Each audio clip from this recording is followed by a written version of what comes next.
Hi guys, this is Sahitya. Welcomes to my dad's channel Kulgila Narasimharao. So ఈరోజు వీడియో ఏంటంటే Satyanarayana blog అనమాట. ఇది వచ్చేసి గుడి ఎంటరెన్స్ అనమాట. మనం గుడికి ఎంటర్ కాకముందు ఇలా ఉంది, చాలా చాలా బాగుంది కదా.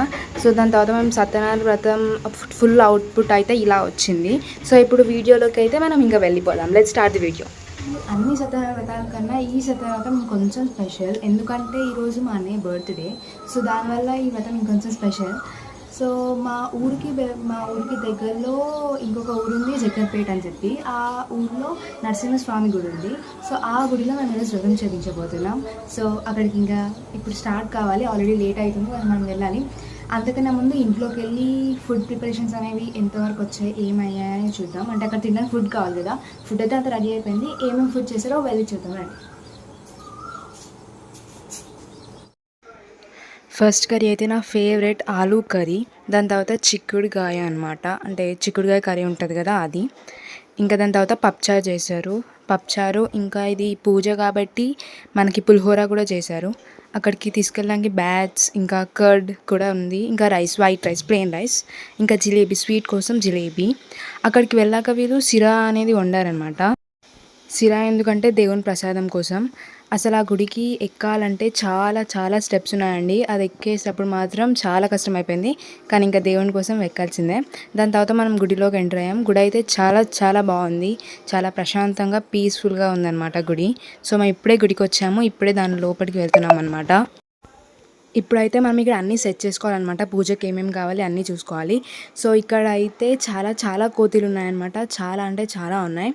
సో మా చుట్టాలు కూడా వస్తున్నారు, అత్తమ్మ పెద్దమ్మ. ఇదైతే అక్కడ ఉన్న స్వామి అనమాట.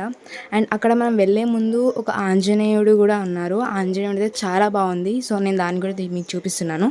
సో ఇప్పుడే మా మమ్మీ అయితే ఇంకా సెటప్ చేయడం స్టార్ట్ చేసింది. అదే సత్యనారాయణ వ్రతం చేయాలంటే పీట పెడతారు కదా, అది పెట్టడం స్టార్ట్ చేసింది. సో ముగ్గేసి దాని తర్వాత అక్కడ పీట పెడుతున్నాం అనమాట. ఇప్పుడైతే మనం ఈ పీటని అందంగా రెడీ చేయాలి కాబట్టి మా మమ్మీ దానికి బొట్లు పెడుతుంది. అంటే నేను పసుపు రాస్తుంటే దాని మీదకి మా మమ్మీ బొట్లు పెడుతుంది. దాని తర్వాత పువ్వులు ఇంకా అన్నీ పెట్టి ఆ పీటని ఇంకొంచెం అందంగా తయారు చేశారనమాట. ఎందుకంటే సత్యనారాయణ స్వామిని మనం ఆ పీటలోనే పెడతాం కాబట్టి ఆ పీట ఎంత అందంగా ఉంటే అంత బాగుంటుంది చూడడానికి. సో ఇప్పుడైతే మనం పీటను రెడీ చేసుకుందాం. ఆ పీటను రెడీ చేసుకునే లోపు మా అత్తమ్మ పెద్దమ్మ వాళ్ళు కూడా వచ్చేసారు. వాళ్ళు కూడా పార్టిసిపేట్ అయ్యి వాళ్ళు కూడా దాన్ని రెడీ చేశారనమాట. సో ఇప్పుడైతే ఇలా ప్రిపరేషన్స్ నడుస్తున్నాయి.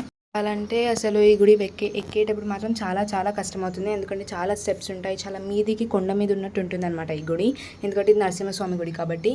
కాకపోతే ఎక్కినందుకు అక్కడికి వెళ్ళాక చాలా పీస్ఫుల్గా చాలా అందంగా ఉంటుంది గుడి. అంటే మనం అన్నీ ఎక్కినందుకు, అంత కష్టపడి కూడా ఎక్కినందుకు ఈ గుడి మనకి దానికి ఖచ్చితంగా ఫలితం ఇస్తుంది, ఎందుకంటే ఈ గుడి అంత పీస్ఫుల్గా ఉంది. మేమైతే అక్కడికి వెళ్ళి చాలా ప్రశాంతంగా ఒక మంచి టైం అయితే స్పెండ్ చేసాము, ఒక మంచి ఫ్యామిలీ టైం అనమాట. ఇప్పుడైతే ఇక్కడ వ్రతం స్టార్ట్ అయిపోయింది. పంతులు వారు వ్రతం అంటే కథలు చెప్తారు కదా, 5 కథలు చెప్పారు. సో మేము అక్కడ పూజ మీద కూర్చున్నాం అనమాట. పంతులు వారైతే అక్కడ ఈ కథలు వినడం వల్ల, ఈ కథలు చెప్పించుకోవడం వల్ల మనకి చాలా పుణ్యం వస్తుందని అయితే చెప్తున్నారు. సో మాకు కూడా అలా చెప్తుంటే, కథలు వింటుంటే చాలా చాలా బాగా అనిపించింది అనమాట. మేమైతే ఈ కథ చేయించుకోవాలని ఎప్పటి నుంచో అనుకుంటున్నాము. ఫైనల్గా ఈరోజు ఇలా మా అన్నయ్య బర్త్డే రోజు, జూన్ 13th రోజు మాకు ఇలా కథ చేయించుకోవడానికి కుదిరింది. సో ఇదైతే చాలా బాగా జరిగింది అనమాట. ఈ కథ చాలా అంటే చాలా బాగా జరిగింది. సో ఇంకా కథ అయిపోయిన తర్వాత మేము లంచ్ చేసాము. లంచ్ చేసి కొంచెం సేపు టైం స్పెండ్ చేసి అక్కడ నుంచి వెళ్ళిపోయాము. ఇదైతే చాలా బాగా జరిగింది. సో మా సత్యనారాయణ వీడియో మీకు నచ్చినట్లయితే like, share and subscribe to our channel. Bye.